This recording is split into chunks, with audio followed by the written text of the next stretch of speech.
All right, folks, welcome back to Kings of Opinion, episode 108. I got Big Earn and the Wanderer here. Say hello, guys. Hello. Glad to have you with us. So, before we get into what a terrible weekend the New York baseball teams had. Not a good weekend for New York baseball, no. No, and I'm shocked. More shocked at the Yankees than the Mets, but because Tampa's been really hot recently, but we'll talk about that in a second. The little blockbuster trade that happened after the Red Sox sweeped the Yankees this weekend was Rafael Devers to the Giants for, a couple starting pitchers and a couple prospects, right? I guess you could say you saw it coming, but I guess not this soon, right? When you say you saw it coming for what reason? With him being upset about the position changes and all that stuff? Yeah, and then him not, I guess, being a team player and trying to help out the team when their first baseman went down and then Bregman went down at third, so they were pulling these guys from... So potentially he became a bit of a headache in the locker room? At the very least, just a headache for management, right? I mean, I don't know if he was being a headache to the ball players. Sure, right.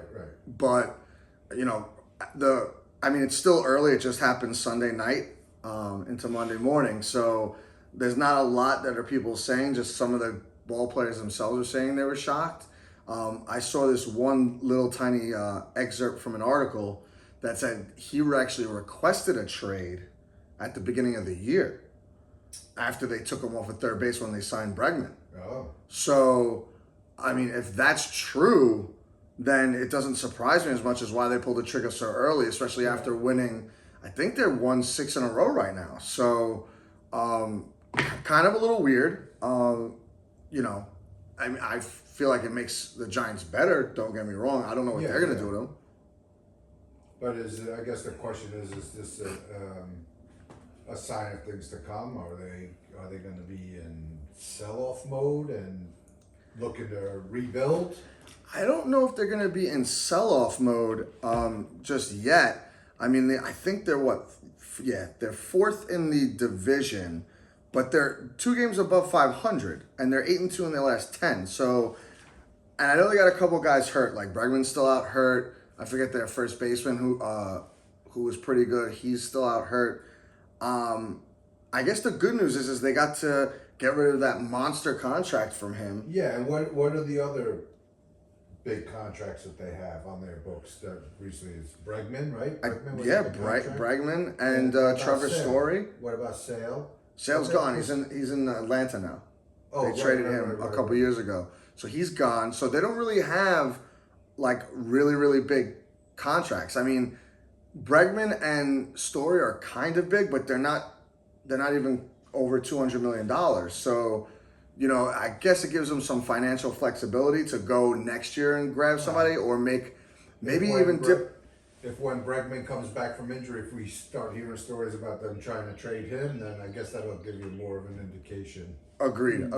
I still don't think they will, because after what I saw this weekend against the Yankees, their pitching staff was pretty good. It held them to 4 runs in the 3 games. The Yankees got basically shut out in, pretty much 2 out of the 3. If you take away Aaron Judge's late inning home run on Friday night, which I think the only reason why I hit that home run is Crochet was still in the 9th inning, which could have been a mistake. You never know, but nonetheless, that ball was hit a mile. Yeah. I don't know if you guys saw it, but it went clear out of Fenway Park over the big monster. So, that's pretty much the only one they got. Well, not pretty much. It's the only one they got on Friday. So without that, they would have got shut out Friday and Sunday. Yeah, we're starting to get to the point again where it's like if Judge isn't doing it, nobody is. Yeah, agreed. And that's a little worrisome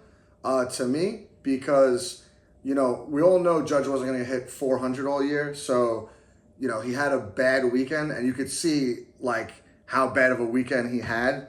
I think he went 1 for 11 with either 9 or 10 strikeouts. And that's more to the Red Sox, pitching assignments and how they wanted to battle him this weekend. They were very precise. And if you watched what they were doing to him, they were putting balls up and away, down and in, and he really didn't have much of a chance. Like he didn't make any adjustments. Either he was gonna walk or he was gonna swing and miss. Mm-hmm. And it's a lot. And I think listen, the one guy we don't have to worry about in the lineup is Aaron Judge. Like he could turn it around the next couple of days and we forget about the weekend. To me, that's a little scary just because it makes me feel that I'm back in October again and he's playing October baseball. But we got a few months to have to worry about that. But the rest of the Yankees lineup didn't do anything. I'm actually mad at Jason Dominguez and Ben Rice. Jason Dominguez more. I don't necessarily know what Ben Rice was doing. He got caught sleeping off second and then got picked off with 2 outs. And we could have scored a run there, which would have been huge because we were down 2-0. But on Saturday, and listen, this should never happen. And he apologized for it, which is great. I'm glad he owned up to it. But he basically said he forgot what the count was. And you could tell right away, like a bunch of people on the field, if you were looking at him, all thought it was strike 3. I forget who was up at the plate, but it was literally strike 2, and he was way off a second. And our ex-catcher, Navarez, was, behind the plate and threw right to second, and it was an easy out at third base. And you can never do that at 2 outs. And that game, that was another game where it was close. At the time, it was 4-2. You don't know what happens after that. You know what I mean? And it ruined another rally. It's almost like we got transported back in time to last June when the Yankees started to, that hot streak was over and they fell into that little lull in June and July. And that's what I'm more worried about. I don't want to see that happen because last year they got off to such a great start. They were able to play 500 ball and still win the division pretty much easily and also have home field advantage throughout the playoffs. That's not going to happen this year. First off, Detroit is, 4 games better than them right now. And their own division, the Rays are 2.5 games back, especially after them sweeping the Mets. So they're right on their heels, and I don't see that letting up where like the Yankees go on a run and these guys are going to falter too much. So it's going to be close this whole year. Some of these Yankees need to get the head out of their ass. Like Volpe yesterday, we have 2 guys on. I think it was no outs. And it was the 7th or 8th inning. And he first pitch swing after a guy just walked. Grounds the ball directly to third base where he could just tag the runner out. Yeah, but I didn't have a problem with that because, typically, especially nowadays in baseball, right? What do they always say? The best pitch you're going to see is the first pitch of your at-bat. Yeah. Right? The thing that drove me crazy is, what the hell was LeMahieu doing bunting at the first pitch? That's a good point, too. I don't know if he was doing that on his own. I mean, you already got the guy in scoring position at second, and it's not like Wells is running with cement shoes on. What the hell are you bunting for? Especially that he's been hitting pretty decently. Yeah. And you got to hear them keep talking about how he's, used to be the greatest hitter hitting into the right side of the field, and then he's trying to lay down a bunt. Yeah. When's the last time he tried to lay down a bunt? I don't know. To be fair, I didn't like either one of those at bats, and I get what you're saying with the first pitch is normally going to be one that's going to be the best strike to hit, but that Volpe pitch was down and in, which is why he grounded the ball to third base, and they got an easy out, and it killed the inning. Like I'd like to see more plate discipline. To me, he was guessing on that pitch as opposed to seeing the ball and hitting the ball. Now, if you tell me the ball's down the plate and he hits it and he ropes it to third, so be it. But it was a lazy ground ball that was chopped over there. He should have took the pitch, get into a good count, and then maybe try to do some kind of damage. Because obviously and this is the problem we've been having the last couple of years with the Yankees, if you're not going to have your home runs or these big at-bats where you get doubles in the alleys and you score runs, you got to play small ball and get some runs in because you're just going to lose. They wasted 3 good starts from 3 good pitchers over the weekend. Thank God their pitching is... It's great. And Clark Schmidt, even yesterday, we're getting to the Angels series now.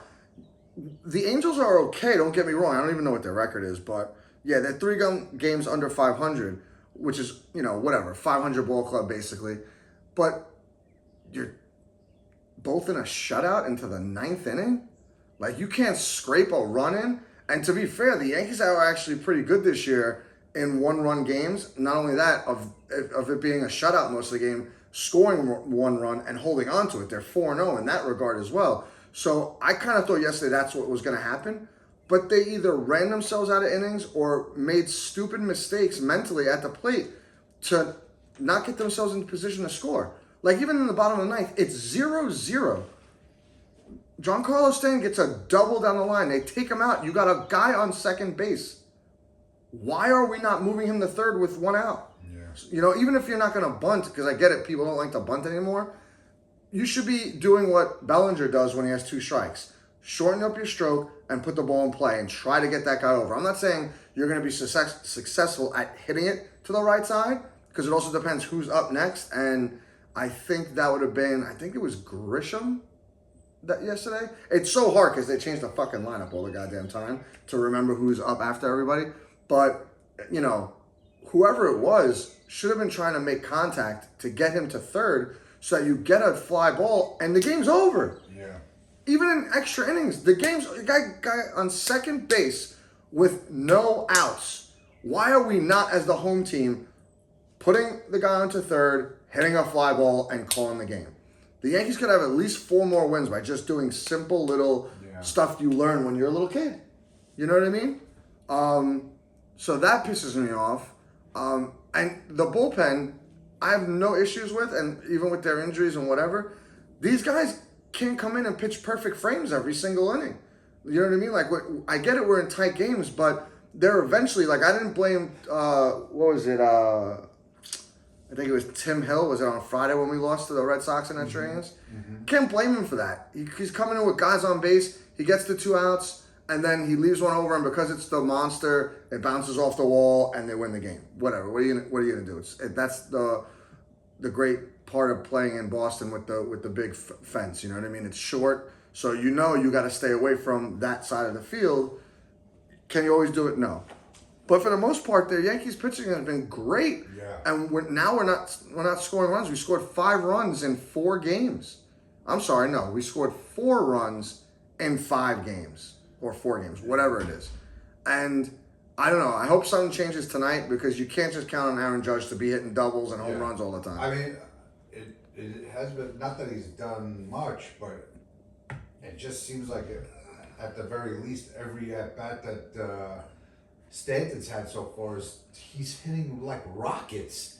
And guys are making good plays and he's hitting it right at people, but that guy just smokes it every time he hits it. It's like, that's unbelievable. Great. I want him to do that. I actually prefer him doing that as opposed to him striking out 3 times a game. Right. Because you put the ball in play, and we talk about this all the time, it's gonna drop. Right. It means he's seeing the ball, Yeah. And there's only, listen, only so many times you're going to hit it directly right at somebody. And the good thing about him is, like you said, he hits the ball so hard where if it's a little bit to your left or right and he smokes it, it's a base hit. Like the one hit he did have yesterday. Yeah, the one in the 9th inning. He smoked that down the line. The guy had by the time he dove, the ball was past him. Mm-hmm. So maybe if it was hit a little slower, the guy may have made a play on it. But he couldn't have, because he hit the ball 110 miles an hour or more. Who knows? But yeah, liked what I saw for him yesterday. I hope he gets, he's the type of guy that we need right now to come in and maybe help carry some of that load, because as good as Cody Bellinger was the last time we were talking, he's now dipping down. It doesn't look like the Martian is going to be anything good, at least not right now or this year. He hasn't gone really much on a hot streak. And I'm sorry to say it, I don't think Volpe's going to be what we thought he was either at this point. This is his, 3rd season now?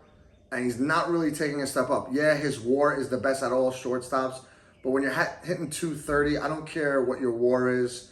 I know he's up there in doubles, which is good, but him and Jazz, and even Jason Dominguez to this point, because they're all very fast, and I'm sure you got some guys on the Mets that are like this too, which is kind of why I like Nimmo. Nimmo's better than these guys in that aspect.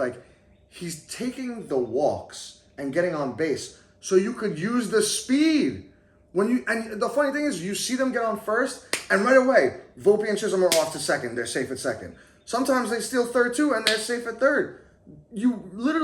That's small ball. You're literally working yourself in with a run, almost, especially if you're the leadoff guy and you get on right away with a walk. But their plate discipline is shit. Like, they're swinging at garbage. I think Jazz did it the other day too. I forget which game it was, but one of the Red Sox games. It's like first and second. Maybe it was one out. I'm not sure. They just walked a bunch of guys. And what does he do? He swings at the first pitch down in the dirt. Yeah. Again, like I said, if you really pay attention to it, that's just the trend nowadays. Guys don't take pitches anymore. I don't know. I think it's just more guessing than anything. Like the baseball IQ or EQ, whatever you want to call it, is just not there for a lot of these guys anymore.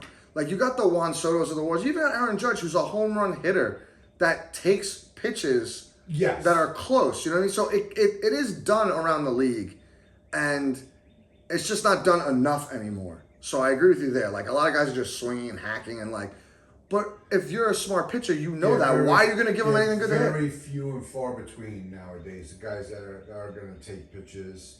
But yeah. But this is instilled in coaching. Like, this is spring training stuff that you should be working on. Like, when they play in spring training games. That's the thing. I think that's how these guys are being coached nowadays. Which is terrible. Because you're not always going to run into a fastball in the middle of the plate and you can hit it out. Because literally everyone in the major leagues can do that. If you get a fastball down the middle, as long as you're looking for it, and the guy's not throwing 105 miles an hour. I mean, I guess it depends on the situation too. Because like you said, late innings, tight ball game. You got a couple of guys on base already. The guy's not going to want to throw ball one, you know. He's going to want to start to count that, you know, ahead 0-1. So you're expecting that the ball's going to be somewhere hittable, you know. But you got to look. You got to have eyes and hands. Like, you got to look and see where this ball's going. Like, I know it's fast. Don't get me wrong, but you gotta read the pitch and not just guess. Like, okay, he's going to come in with a fastball. Then it's a breaking ball, a slider down and away or down and in. Like, you got to read these things off these pitches because they're going to do that to you all the time, especially guys that they know are strikeout victims. They did it to Judge all weekend. That's why the Red Sox had a great plan for him. They were pitching him in, out, up, down, and they executed the pitches. That's another thing. You can't just say, I'm going to do this. You got to execute it. And they did, and it made him look bad at times. But you're going to give Aaron Judge the pass because he's hitting 380. You know what I mean? Like, he's been carrying the team. And even yesterday he got a hit, and then Ron Washington walked him with 2 outs just to get him. Just, hey, see you later. I don't want this guy to mess up, and you hit a bomb and we lose the game. Respect, but that's what you want other guys to do. Like, another guy that does it, and he's done it consistently all year, is Paul Goldschmidt. His at bats, no matter what he does, to me almost like he knows what he's doing all the time. And he doesn't get fooled often. He shortens up his swing, and he just tries to poke the ball. The guy, I think it was last night, he hits a little bloop over shortstop, and the guy makes a great catch and robs him of a hit. But I'm not mad at him at that. Right. Go sit down. The guy made a great play, otherwise it would have been a hit. But he did he's making contact and trying to put the ball in play, as opposed to swinging at shit. Pro. Yeah, no, I get it, but these guys should be learning from these kind of people. You know what I mean? Like, even Cody Bellinger does it at times. Like, I love he almost reminds me of Anthony Rizzo when there's 2 strikes. He shortens up and just tries to go the other way. Great idea, especially as a lefty. And then if you get into one, great. You know what I mean? Like, Bellinger got into a couple last night. I don't know if it was windy at the stadium or what, but 2 of them I thought were home runs, and they went to the warning track and just died. Yeah. And I'm like, what happened? And even Goldschmidt had one to center that maybe it didn't die, but he just didn't have enough. It was just short of the wall. And Judge did the same thing. I'm like, Jesus, what's going on? And there's a little story out there that the balls aren't the same this year. They're not flying out, whatever. I don't really want to get too much into that, but you know, it is what it is. Every year these balls are different. One year you're hitting 8,000 home runs. This year all these balls are dying in the outfield. Don't tell me the balls are dead when you got a guy like Cal Raleigh Right. With 25 home runs. Right, exactly. But like home runs are down across the league this year, which is weird. But Are they? yeah, it's weird, right? Yes, supposedly they are. But to be fair, like it could just be the pitcher. Like what I'm trying to say is you could almost support your argument if that the balls are different with certain stats that you find, right? Home runs would be one of them, exit velo or this or that or whatever. All that stuff you could have support your argument. But what are you going to do? Even if that is the case and they switch the balls up for whatever reason, like first off, I don't know why Major League Baseball want to do that anyway, because that's the only thing keeping baseball alive is home runs. Yeah. So why would they want to change it for the pitcher and anything like that? So to me, it's a bullshit story anyway. Right. But even if they did, why would they? You know what I mean? Because everyone goes to a baseball game to see a home run. There's very few people that say, you know what? I want to see the pitcher strike out 15 and it be 1-0 and a boring ass game. Right. Or 0-0 after 9. Right. You know what I mean? So no one wants to really see that. You want to see runs however you could get it. So I wouldn't believe too much of that hype with that story. But moving along to the Mets. Did you get to watch any of these games over the weekend? Yeah, I watched a bit. Good. You know, they were going to lose 3 in a row at some point this season. It just happened to be this weekend. Well, you know, Saturday and Sunday, they weren't really in the games at all. no. Friday, a little more disappointing because, you know, they were able to come back and then obviously it didn't go the way they wanted. But I'm not even sure who they're playing next. Was Friday the game? Because Friday's the only game I didn't see really much at all. Saturday and Sunday I watched a lot of their games because they're on different times than the Yankees. Yeah. But was Friday the game where Alonso threw the ball to Senga and he got hurt, or was that earlier in the week? I think that the day before, maybe? Oh, it might have been Thursday. Yeah, you might be right. Yeah. Yeah, and that's a shame because he was pitching really well. Yeah. And you could see it on Alonso's face. We'll get back to the weekend series with Tampa in a second, but Right. Alonso throws that ball, and this is what I'm talking about again. And I personally am not an Alonso / polar bear hater. I think he's a fine defensive first baseman. It's just his throws. His throws suck. Speaking of Alonso, we get to my kid's house on Wednesday, and they have this third dog now, which is a complete fucking maniac. Is it a young dog? Yeah. Oh, then that's why it's a maniac. He's still Yeah. a pup. Yeah, okay. That's understandable. So my brother asks, what's the dog's name? And they said Pete. And my brother's like, Pete? Why the hell would you name your dog Pete? And all 3 of my kids, being that they're all huge Met fans, after being Alonso. I was like, oh, Jesus. Then what color is the dog? Tan. Ooh, tan. You could have got away with polar bear too. Yeah. You know? That's cool though. Like I like those kind of things. Like I don't mind naming dogs after either someone you like or a ball player or even a celebrity. Or a fictional character like, let's just say Thor, for example.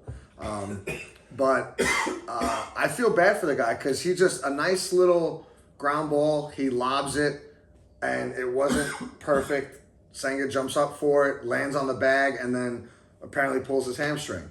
So he's going to be out for like 6 weeks at least. Like hamstrings, if you're not getting Tommy John, I feel like anything with your leg is the worst thing in the world because you've got to literally rest that. You can't do nothing. It's not like you could throw or whatever, and you can't even do any exercise because if it's not that if it's torn, but if you tweaked it and you're riding the bicycle or walking, you're screwed. And was that the injury that when he came back and he Last year? I don't know if it was last year or the year before, but he came back and then he pitched.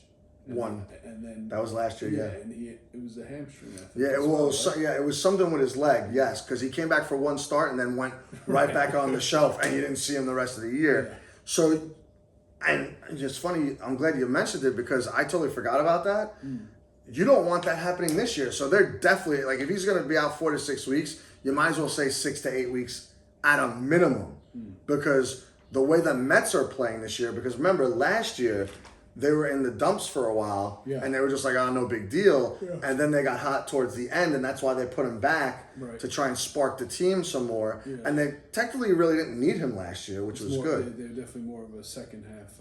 Right. But now this year, you want him healthy the whole year because you already got Mania down. Montas is almost coming back, but he hasn't been pitching well down in AAA. Yeah. And you lost somebody else. Is it McGill over the weekend? You lost somebody. Another starting pitcher you just lost. He's I gonna. think it was McGill. Yeah, I think so too because I just heard of it, and he's out for at least 2 weeks with some kind of strain or something like that. Yeah. So you're losing pitchers left and right. Over the weekend, like their offense looked okay. The funny thing I could say about the Mets is, you look at the box score; they're scoring 4, 5, or 6 runs every day, and it's annoying when you have the Mets in your 13-run pool because I literally guess every day the Mets have 5. Like they literally got 5 3 days in a row, and it was driving me insane. I'm like, these guys are scoring runs. The runs isn't the problem. Their bullpen has been a little bit weak of late, which is why I kind of feel like they lost those 2 games on Saturday and Sunday. I mean, don't get me wrong, the starting pitchers didn't do well either. Right. But if you held them closer in runs, right, you could almost try to stage a comeback. But the last 2 games, they were pretty much out of it not right away, but early in the game that, they were getting tattooed, and you didn't have a stopgap to get them back into the game. Yeah. And it's unfortunate that, and I don't, correct me if I'm wrong, I can't remember the last time the Yankees and Mets got swept in the same weekend. Like it's I can't either. No, and I'm pretty sure someone's mentioned it somewhere. And by 2 teams that they definitely shouldn't have been swept. Right. Yeah, and I was gonna say I just remembered who they're playing next. I think they're playing Philly and then the Braves. No, it's the other way around. Oh, it's the other way around. They're in Atlanta tonight. And then they're playing Phillies, and then I think maybe the Braves again. But Yeah. I guess and obviously the Phillies are close. They're playing pretty good. The Braves have been playing better. They've gotten healthier. So, I guess we'll see what the Mets are made of. Yeah. So here's the issue that we have if we're Met fans. You're right. They play the Braves, Phillies, Braves, and I think one of them is a 4-game series. I want to say it's the last one with the Braves. I thought I heard. The Braves are 31-39, so they're still decently under 500. They've been better of late, but even in the last 10, they're 4-6. So the problem with the Mets is the Braves are always their Achilles heel, and obviously it's a rivalry. So they're going down. They're in Atlanta today. They actually have to get it going and handle their business down there. Because if not, these next 10 days is going to be an issue for them. They're only 2 games ahead of the Phillies. So a lot of this is all in your backyard. They're playing a lot of the NL East right now, which is good. So maybe they can pick up a couple games and get back on track. How are we doing on the Soto watch? Is he still hitting like 230 or 240 or? I'll be honest with you, I haven't even heard much talk about him, so I guess he's not doing anything great. Yeah, I mean, you're right, I haven't heard much of him either. I mean, he always lingered. Okay, so he's batting 247 still, so not what you want to see. And let's see he's got 13 homers, 36 RBIs. His OPS is 843, which is a little low for him. So I guess the reason why you're not hearing about him is because he's really not doing too much. Right. Also, another thing we're worried about if we were Met fans is Alonso. Alonso's still hitting 293, which is good, but from what they were saying, and maybe you could tell me better over the weekend, he didn't look good at the plate at all this weekend against Tampa Bay. Yeah, I did see one of his at bats where that was definitely the case. So that I guess that could be concerning. Yeah, and he's been stuck on 63 RBIs for, I'm gonna say, almost a week now. if not more. Right. So he hasn't really been doing too well in the last week or so, which is alarming because they were saying on the radio that he looks like Polar Bear from last year, which is what we don't want to happen this early in the season because it's only the middle of June. You still got 3 months left after June. Right. So you want him to, keep it up and, hopefully in Atlanta he gets back on the horse and starts hitting the ball again like we know he should be. And then we'll go from there. And we'll see where this weekend is a big weekend for them. They got to right this ship after losing the 3 to Tampa. I'm not saying they got to sweep the Braves. I think if you win 2 out of 3, you walk out of there happy and you go to Philly and just win the series. Yeah, man. Like that's what you really just want to do is win the series, every series, and you'll easily win 90 games. So you get a sweep here and there. You're close to 100. You know what I mean? You go on a nice little winning streak, which the Mets did. I think they had a 6-game winning streak before that weekend. Yeah. And then they lost the 3 in a row. Yeah. 6 is a good start. I'd like to see the Yankees win 6 in a row. We haven't done that yet this year. So, the Mets are fine. They just got to keep going. They're the second best team in baseball record-wise right now. So you don't have to worry about that either. Let me just look at their thing right here. So they're at Atlanta, at Philly, and then 4 at home against Atlanta next week, starting Monday. Yeah, so that's a big 10 games right there. And then they play Pittsburgh on the road, and then they got Milwaukee, and then the Yankees come into town. That's the 4th of July week. So, these next couple weeks are big weeks for them. Then after that, it tails off. You got Baltimore and the Royals, and then the All-Star break. And then, we'll talk more about that eventually.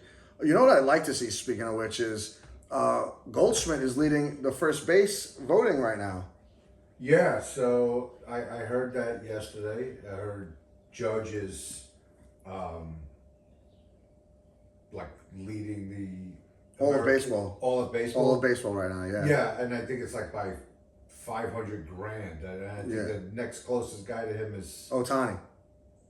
In the in all of MLB. in the National League, right? Yeah. And then in the American League, the closest to him is Cal Raleigh. Yeah. He's got 1 million votes. Who would have ever thought of it? Huh? Well, he's having a good year, but even he's gone quiet the last couple weeks himself. But with catchers and with all players in general, you're gonna see that throughout the whole year. So you don't really worry about it. The only difference is he's not Aaron Judge, where he's been doing it for the last 4 or 5 years. Right. So can he have a monster year this year and then carry it over into next year? Or does he finish the season with 30 home runs? Correct. You know what I mean? It's funny, but would you consider DHing him so he doesn't wear out? You know what I mean? Oh, you're talking about Judge? No, I'm talking about Raleigh? Raleigh, yeah. Well, I mean, Because he's a catcher. Like, you're going to have him play 140 games, or do you start DHing him? And I don't know the depth of the Mariners or their roster formation. I know they have a backup catcher, but is he any good? Like, maybe you play, and I don't know their DH either, because that's huge too. If they have a good DH and that guy can't play the field, then you necessarily can't do that as much unless you're going to give just the guy a day off every week. But that might be something they want to explore, only because, and you heard it here last week, and I'm going to get, this was going to be one of my diamond facts, but I'm taking it out of the diamond fact since we're talking about catchers. And let me pull this up. It was from Instagram. I think it was last Thursday. Yeah, I was going to send this to you guys, but it was 3 a.m, so I felt bad. Aaron Boone told reporters that Ben Rice could see starts at catcher when Giancarlo comes back.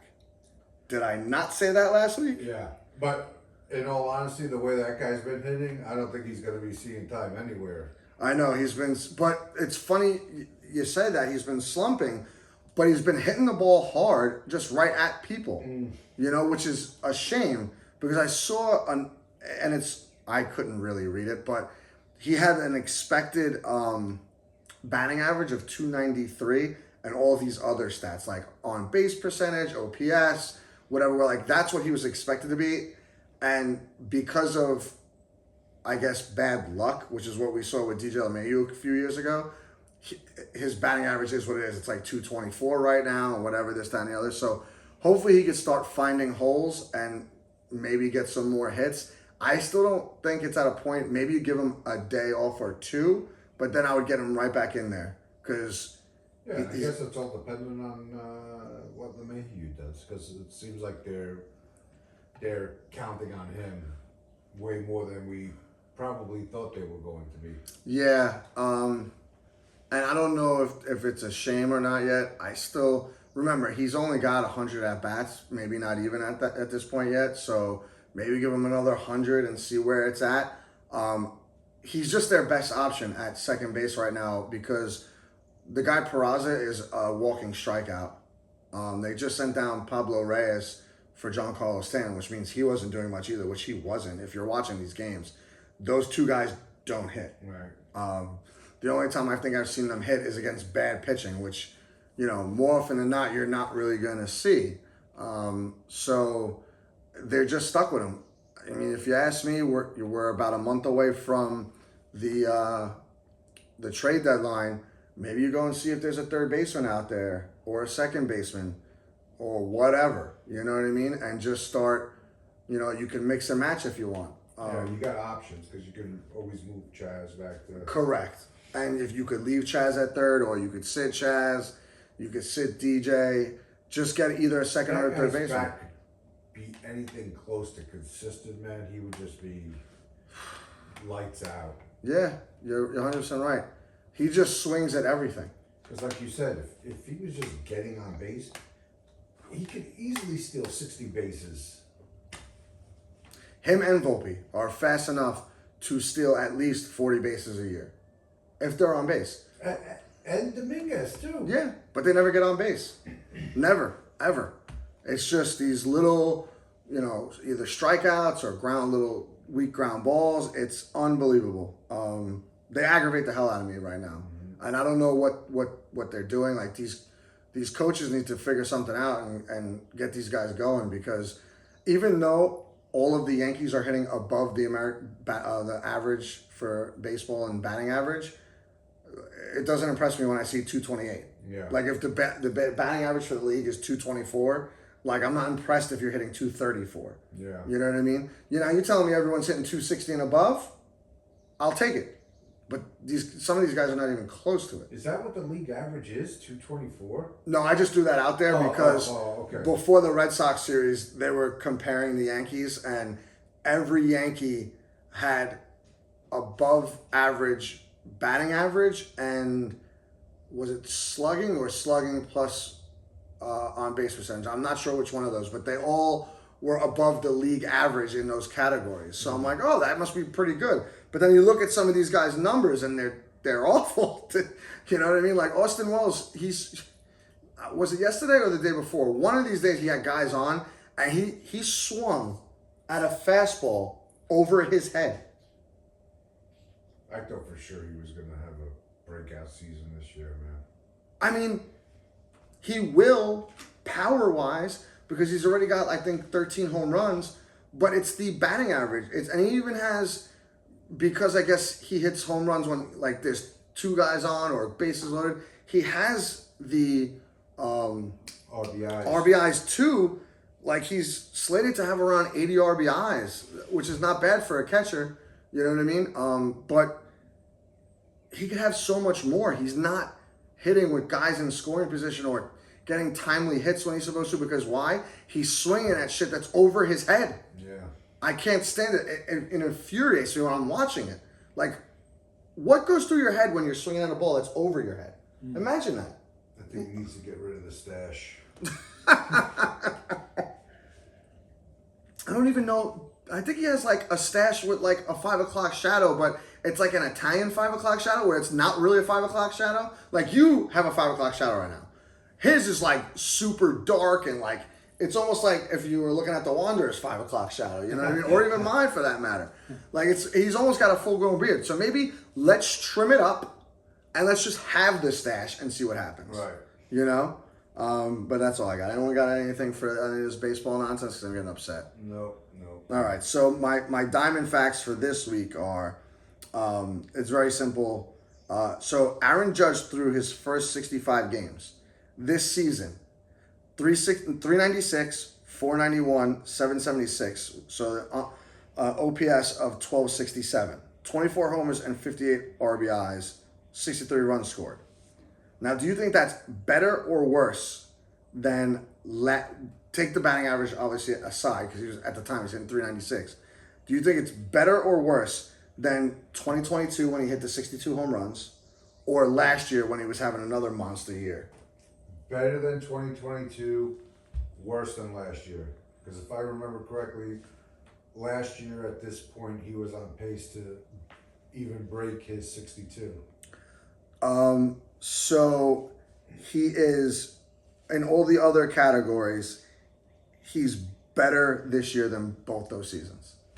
The only thing that he's not is in 2022 he had 25 home runs as opposed to this year he has 24.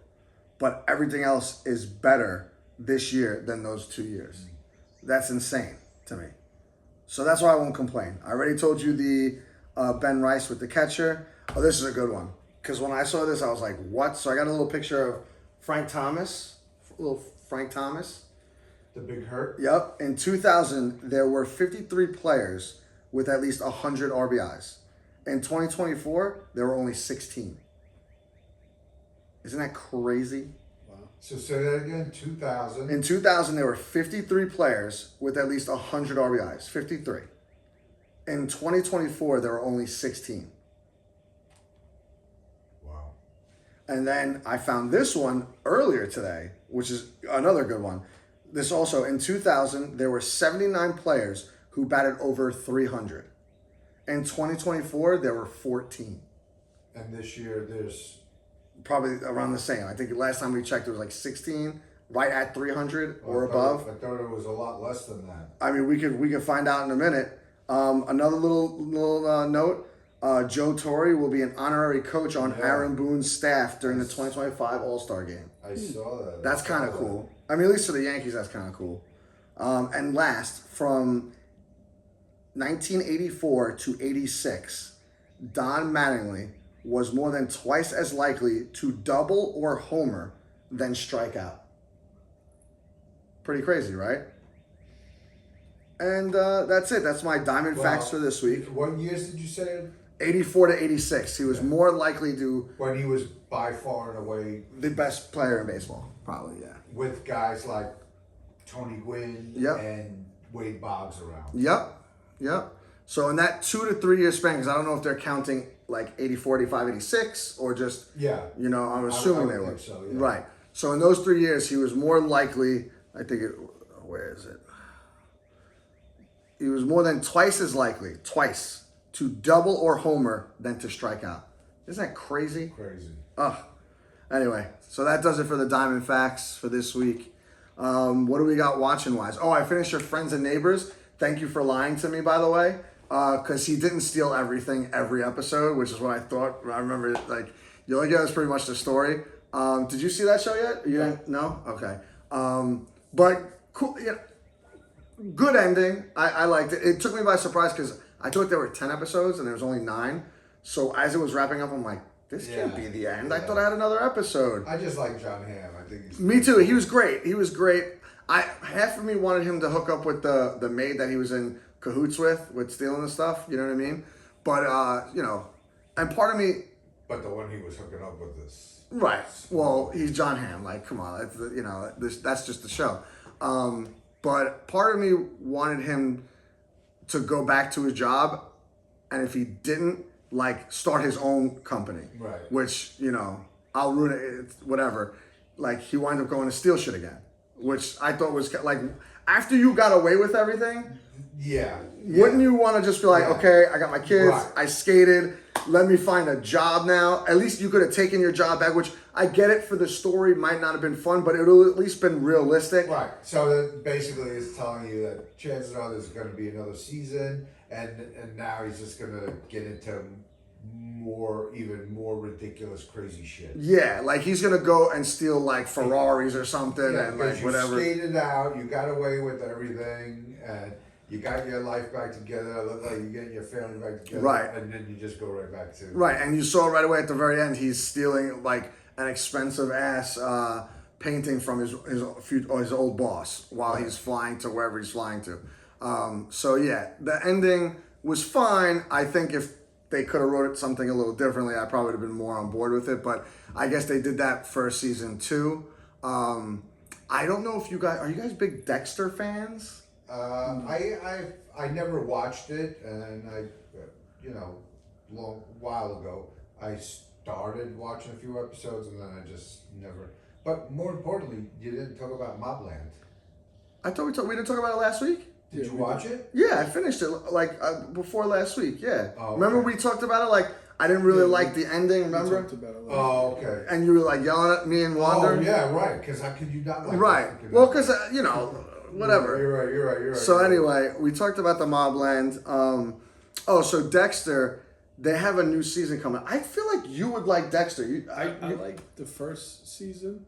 I thought the first season was great, but like I forget when I stopped. I think I stopped watching when it was like I guess maybe the third season when he teamed up with Jimmy Smits or whatever when he was the lawyer or the DA or something like that. That's when I kind of lost interest. Oh, okay. I don't remember because it's been so long. Like that show was. Yeah, it was years ago. It was almost going on probably like 20 years. Yeah. But I recently, like it came on demand because they only had it on Paramount Plus, but it was locked for me. It was Dexter Original Sin, so it's him as like a kid. I don't want to call him a kid because he's like 22, but he comes out of college, and it's the beginning parts of him becoming the serial killer, like the good serial killer. Right. So I watched that throughout the week, and it was really good. Like the kid that they got playing him, because the guy was at Michael C. Hall is actually Dexter. He does the narrating like in his head, like almost like when John Hamm is talking.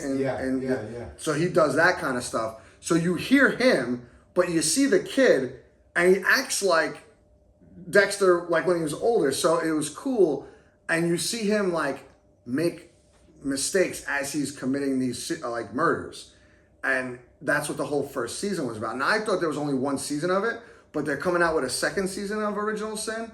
I thought it was really good. Like I don't know if you'd have to watch the old Dexters to appreciate it. But what's funny about it too is all the characters that were in Dexter are young. They're not in it, but it's the young versions of themselves. Right. So like LaGuerta is a detective. You have that guy, the Asian dude that was like the forensic guy who was taking the pictures. He's in there, but it's obviously different actors, but they all like mimic their older selves. So I thought that was kind of cool. So I guess in that regards, you should watch at least the first season or couple seasons of Dexter. So you know who everybody is. But you don't necessarily have to, but it was a good show. And the only reason why I looked into it is because they're having a new Dexter season, Resurrection, like next week or something like that. So I wanted to get caught up, and finally my on-demand it's good where it's not locked, because for whatever reason, I guess when they came out with it, they put it right onto the streaming on Paramount. So you couldn't get it on Showtime on demand for whatever reason. I don't know why, but I recently just checked it and I could watch it. So I just watched it like right away. So like in case it got locked again, whatever. But that was a good show. And then I saw a movie last night, echovalley on Apple Plus with Sydney Sweeney and I forget her name. It's a new movie? Yeah, brand new. It just came out. I want to say probably over the weekend. Okay. It's a thriller. I don't want to. It was a good movie. It was an hour and 40 minutes. Sydney Sweeney plays pretty much like a junkie with a boyfriend, and she gets herself into some trouble. Her mom has to try and help her, and the whole story goes crazy after that. But great ending to the story. I don't want to ruin it, but you should check it out. It's quick and nice and easy and breezy. And yeah, that's it. That's all I got. Anyone got anything? There's another show that just started on Apple TV. I think just a couple episodes in. Murderbot? No. I've seen that, but I haven't watched it. Oh, okay. Called Stick, with Owen Wilson. I saw that. I'm up to date. That's the golf Yes, yes. What do you think? Yeah, It's cool. It's entertaining. Yeah. You know, easy watch. You know. And you know what it reminds me of? Just not as emotional is Ted Lasso. It's like a golf Ted Lasso kind of thing. Right. You know what I mean? Right. So you're right. I actually meant to talk about this last week because at the time last week I caught the 3 episodes, so I was fresh because it came out a couple weeks ago. I didn't even realize it. And now I think tomorrow is the 5th episode, so I'm up to date. I saw the first 4, and yeah, it's good. You just turn it on. It's like a half hour, sometimes 40 minutes. Yeah. You just sit there, watch it, and you're done. It's a feel-good kind of story, I guess. The guy Stick, who's played by Owen Wilson, is like a down-on-his-luck golfer, which is what me and Ernie are every time we play on a weekend. But he was kind of like a big deal at one point, and he went, not that he went crazy, but he got suspended, I think it was, right, or something like that, for punching one of the other golfers on the tour. Yeah. And he Never just bounced back from it. yeah, he never bounced back, and he just stopped golfing, and he winds up, I think, what is he, like a pro golfer at like one of the golf courses or something like that, maybe? No, he just sees this kid. No, in the beginning. He was giving lessons. Yeah, so he's one of those guys you see at Denton Avenue, and they charge you exactly. $50-$60 to give you a lesson, and he tells you how to hit a fade, and then he goes and walks away. But yeah, good show so far. So it's like Ted Lasso meets Tin Cup Yes. with Kevin Costner. Yes, agreed. I haven't seen that movie in a long time. Oh, no, that's next month. Happy Gilmore 2 is coming out next month, I think. And that's a Netflix movie, right? Yes. I haven't seen the trailer for it, but I heard the trailer was pretty good. There's a lot of sports cameos in there. A lot. Really? And a lot of celebrity cameos. I feel like, I don't know how funny Happy Gilmore 2 is going to be. I hope it's funny, because that's what made the first movie so great. But he's putting so many things in there that you're just going to want to see it just to see what everyone's doing. Like Eminem's in it. But it could very easily be just overloaded with cameos. Correct. And season 2 of FUBAR is out right now. I don't know if anyone knows that. I started watching that today. I did notice that. Yeah. But I haven't finished. I'll finish that by next week. But yeah, that's all I got. Anyone else? Yeah, I haven't been watching a ton, but I did finish the Eternaut. Oh, how was? I liked it. I thought it was good. I think it's like 6 episodes. That's on what, Netflix? Yeah. Okay. It's subtitles though. Oh. I don't know if there's a dubbed option. It's funny that you just said that, because I was literally going to ask you, is it dubbed or anything? Because Netflix recently, all their new stuff they put out is from other countries. Yeah. Right. Yeah. I don't know what's going on, but whatever. But anyway, you liked it, you enjoyed it. Yeah, it was good. The end, a little bit of a cliffhanger, but I think that's like everything nowadays. So there will be a season 2. Yeah, like Ernie was saying a couple of weeks ago, these shows last 3 or 4 seasons, and then they roll in another one. So we'll see how that goes. All right, yeah. What do you got? Any music you got for us? One selection as usual. This week we got Rome Streets and Conductor Williams with Train Spotting. So that's the pick for this week. Excellent. So, before we go, let's go Yankees, let's go Mets. Big rebounds for both teams. Yankees on a 4-game losing streak. Mets on a 3-game losing streak. Let's make New York baseball great again. I don't want to be dealing with, Talks of 9-10 game losing streaks. that, and I don't need my blood pressure to boil. So let's at least get a win tonight and stop the losing streaks for both teams, and we'll see how the rest of the week goes. As far as that, everyone enjoy the rest of your week. We'll see you next week. Till next time. Take care. Later, guys.